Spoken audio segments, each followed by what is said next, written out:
Hi everybody, you're listening to Comics and History, episode number 131, part 2, Spotlight on the Hal Jordan Spectre continued. And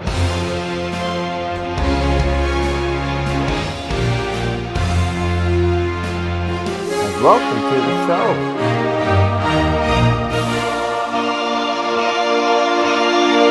I am your host, Brian J. Ragate, and class is back from recess. And folks, let's pick right up from where we left off. I want to start off by looking briefly at the Day of Judgment Secret Files and Origins issue, which provided an epilogue for the main story. One of the stories is really interesting. It features a group of magic users, including Zatanna and the Phantom Stranger, who, in the Day of Judgment miniseries, banded together and called themselves the Sentinels of Magic, and they were doing their part to help restore order both on Earth and in Hell. And now, in this story, we see the Sentinels of Magic come back together to discuss next steps, specifically how to deal with the Spectre, who is now hosted by the former Green Lantern, former Parallax, Hal Jordan, and they come to a decision that they're going to keep in touch, basically, and it's their responsibility to keep tabs on Hal Jordan now that he's on the Spectre. They agree that they need to look after the Spear of Destiny in the unfortunate occasion that Hal should lose control of the Spectre, or the madness within Hal comes to the fore, and he tries to use the power of the Spectre to commit whatever number of crimes. As it turns out, the Sentinels all thought that they were summoned by each other, when in fact it was Hal who brought them all together. And there's a nice aside between Hal as the Spectre and Phantom Stranger, and the Phantom Stranger realizes that it's Hal who brought them back together and gave them the means to stop him if ever he's unable to control himself and control the Spectre. And so it leaves the Phantom Stranger feeling rather impressed. And it gives the reader a sign of hope that things may be quite hard for Hal, but in time he'll prove to be a good host of the Spectre. Now, of course, the Secret Files and Origins issues were really neat because they often featured 1 or 2 page Who's Who style write-ups, profiles about different characters. And so we get that Who's Who style look at Hal Jordan as the Spectre. And it's interesting to note in the bio that as part of the terms of him being the host of the Spectre, Hal is now unrecognizable to the rest of the DCU, particularly to those from whom he is seeking the greatest level of forgiveness. In other words, he's a nameless, faceless stranger amongst the crowd. People will recognize the Spectre, and they may know that the Spectre is hosted by a human soul, but no one, not even the heroes, will know who the Spectre's host is.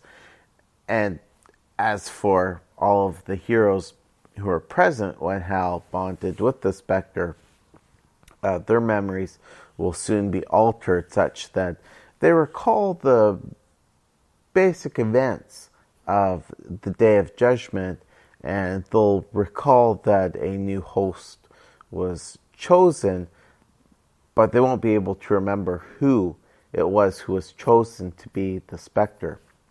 And as Jim Corrigan was able to do, Hal may be able to take on a human guise to walk amongst the general population, but again, nobody will recognize him as Hal Jordan. The world will remember that Hal Jordan died perhaps in Coast City, perhaps during the final night.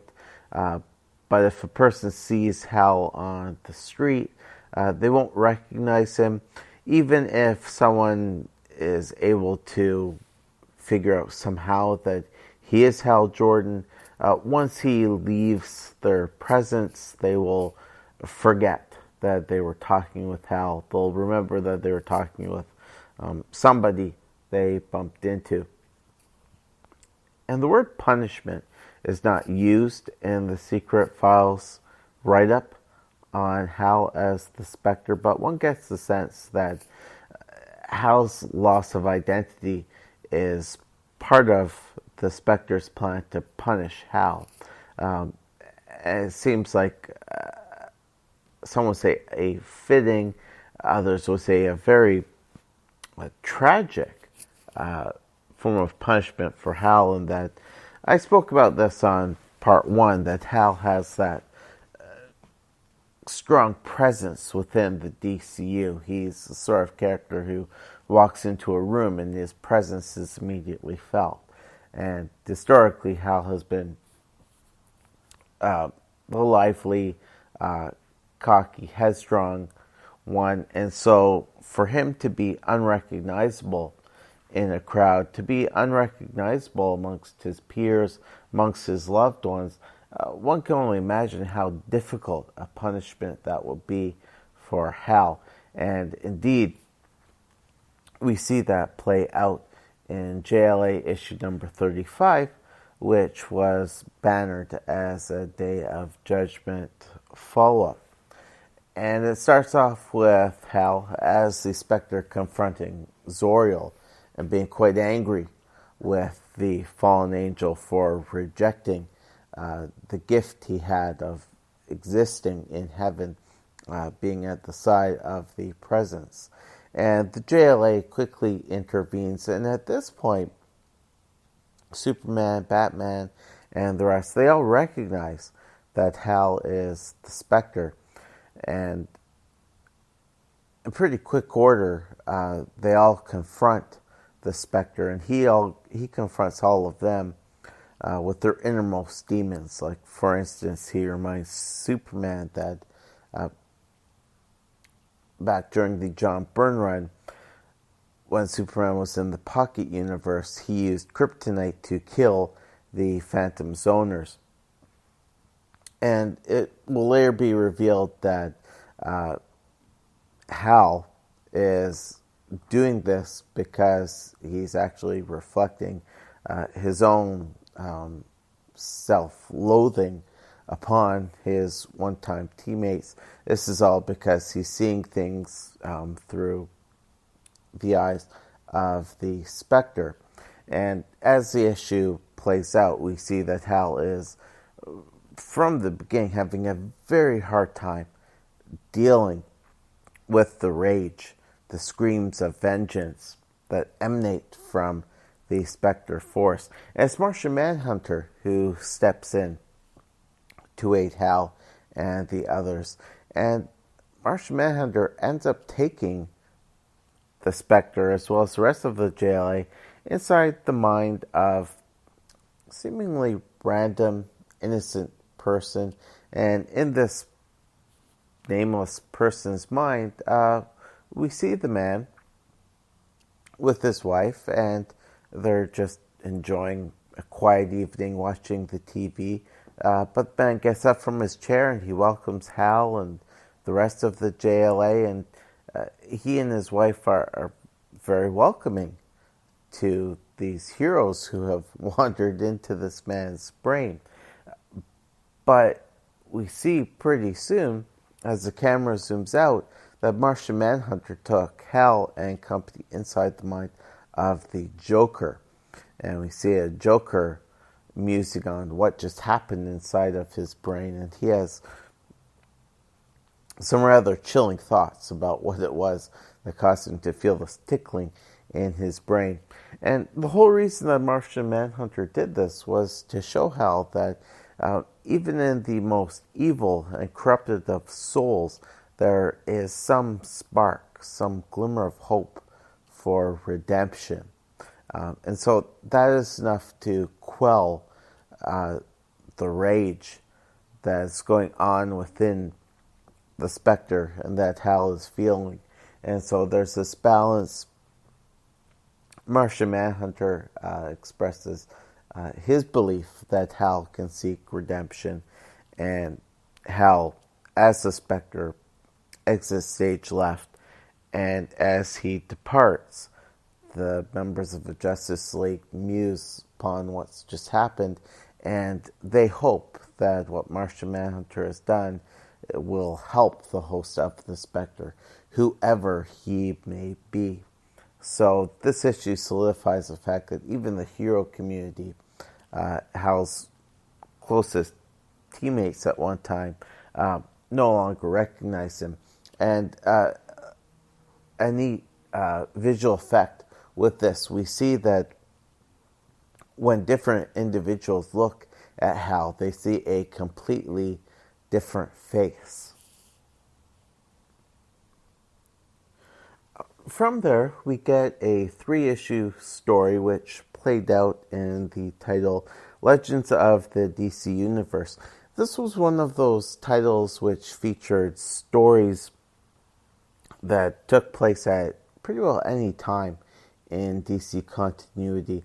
I'd say it was set in the post-crisis continuity, but stories could be told that harken back to Silver Age and the Bronze Age. And in fact, it was Legends of the DC Universe, which was one of those titles which provided flashback stories, which contributed to the feeling that even in death, Hal as Green Lantern was never gone from the DC Universe.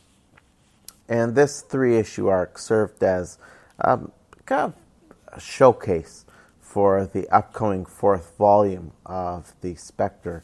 This 3-parter was written by J.M. DeMatteis. Gave readers a taste of what they could look forward to in the upcoming 4th volume of the Spectre. Again, if you want to get if you want to get a full synopsis and look at this 3-parter, head on over to Lanterncast and check out the archives for the pre-birth episode, which looks at this 3-parter. Basically, it shows that Hal has a lot of issues to grapple with in his role as the Spectre. It's not going to be quite so easy as becoming this spirit of redemption and giving people another chance. Hal's journey is going to take him to many different reaches in the DC Universe, and also sets up for an interesting partnership between Hal and someone who will come along with him on his spiritual journey. So this is actually a good point at which I should talk about Volume 4 of The Spectre. The writer was J.M. DeMatteis. The primary artist on this book was Ryan Sook, but there were at least a couple of guest artists who also filled in for Sook at this time. As compared to the Ostrander Mandrake run on The Spectre, the DeMatteis volume of The Spectre generally not well received by the fandom.